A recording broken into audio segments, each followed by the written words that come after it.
Hello everyone, welcome back to the channel. Today we have a story that is sending shockwaves across Europe and the Kremlin.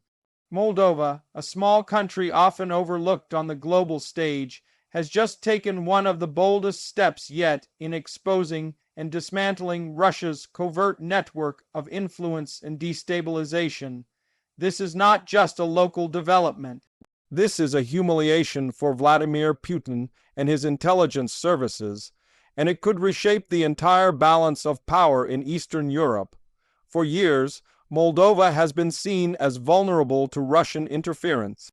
With its history as a former Soviet republic, its deep political divisions, and its frozen conflict in Transnistria, many analysts feared that the Kremlin would slowly pull Moldova back into its orbit. Russian propaganda, disinformation campaigns, and covert financing of pro-Russian politicians have been well documented. But what happened this week shows that Moldova is no longer willing to play the victim. The government in Chisinau launched a sweeping counterintelligence operation targeting suspected Russian agents, local collaborators, and even criminal networks that were being used as tools of destabilization. According to officials, the network was designed to orchestrate protests, bribe politicians, and influence elections in favor of Moscow's interests. The scale of the crackdown has surprised even seasoned observers. Dozens of arrests were made, financial flows were frozen, and secret communications were intercepted, revealing just how deep the Kremlin's hand went into Moldovan politics. What makes this move so significant is that Moldova has often been cautious in dealing with Russia. The Kremlin has used gas supplies, trade, and even direct threats to keep Moldova in check. Yet President Maia Sandu's administration decided that enough was enough. This is not just about internal security, this is about sovereignty, democracy, and resisting the same kind of hybrid warfare that Russia has deployed in Ukraine, Georgia, and elsewhere. The revelations are stunning. Investigators say they found evidence of coordinated efforts to stage protests that looked organic, but were actually funded from Moscow. Some of these protests were meant to destabilize the country ahead of key political decisions, including Moldova's EU membership application. Others were timed to create chaos whenever Moldova took a pro-Western stance. Leaked documents and wiretaps reportedly show that Russian operatives were giving direct orders on how to exploit social tensions, economic problems, and ethnic divisions. This isn't just embarrassing for Putin, it is a major intelligence failure. The Kremlin has prided itself on its ability to run influence operations abroad.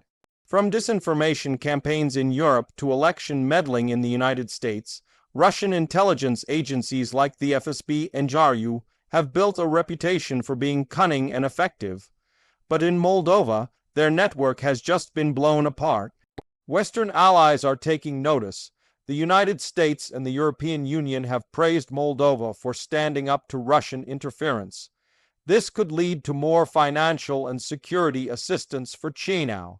NATO officials have also been watching closely, as Moldova is strategically located near Ukraine and the Black Sea. Any sign that Russia is losing influence there is seen as good news for regional security. Putin, meanwhile, faces yet another setback. His war in Ukraine is dragging on far longer than expected, costing Russia billions and straining its military. At home, sanctions are biting, and his popularity has been slipping. The loss of a covert network in Moldova adds to the perception that Moscow's power is not as unstoppable as it once seemed. It also undermines Russia's strategy of using hybrid warfare as a low-cost way to control its neighbors without open conflict. One of the most fascinating aspects of this story is how Moldova managed to pull it off. Reports suggest that its intelligence services worked closely with Western partners, sharing information and receiving technical support. This is a sign that Moldova is integrating more closely with the Western security architecture. It also sends a message to other small states in Russia's neighborhood: You don't have to bow to Kremlin pressure. Ordinary Moldovans have been reacting with a mix of relief and anger. Many are relieved that these operations have been uncovered because it confirms what they long suspected, that some of the political chaos was not entirely homegrown. At the same time, there is anger that so many local politicians and business figures were willing to work with Moscow at the expense of their own country's independence. The crackdown has already led to dramatic political consequences. Several opposition parties accused of taking Russian money are now under investigation. Some of their leaders have fled the country, while others are denouncing the government's actions as politically motivated. But public opinion seems to be largely on the side of the government, which is presenting this as a fight for national survival. The Kremlin's response has been predictable harsh rhetoric, threats, and accusations that Moldova is falling under Western control. Russian state media has been working overtime to frame this as an anti-Russian witch hunt, but the fact remains that the network has been exposed, its operatives arrested, and its finances cut off. That is a real and measurable defeat for Moscow. Looking ahead, this could be a turning point for Moldova. By standing up to Russian interference, the country is signaling that it wants to define its own future. That could accelerate its path toward EU membership and deepen its cooperation with NATO, even if formal membership is still a long way off. It also shows that Russia's ability to manipulate its neighbors is weakening, at least in this case. For Putin, this is another humiliation in a growing list of geopolitical setbacks.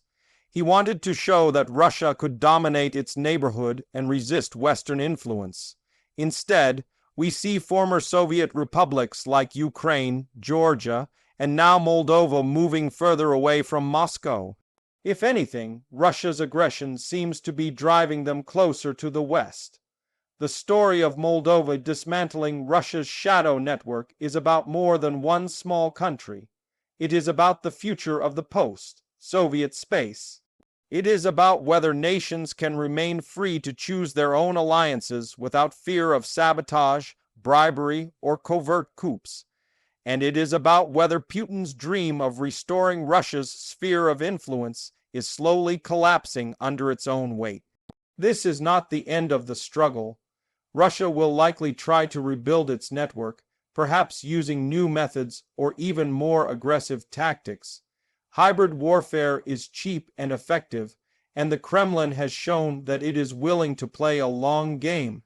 But for now, Moldova has delivered a major blow, and it has done so in a way that inspires others to push back as well. So the world is watching. Moldova is now on the front lines of the battle between democracy and authoritarianism, between national sovereignty and foreign interference. And by humiliating Putin's intelligence services, it has sent a message that even a small country can strike back and win.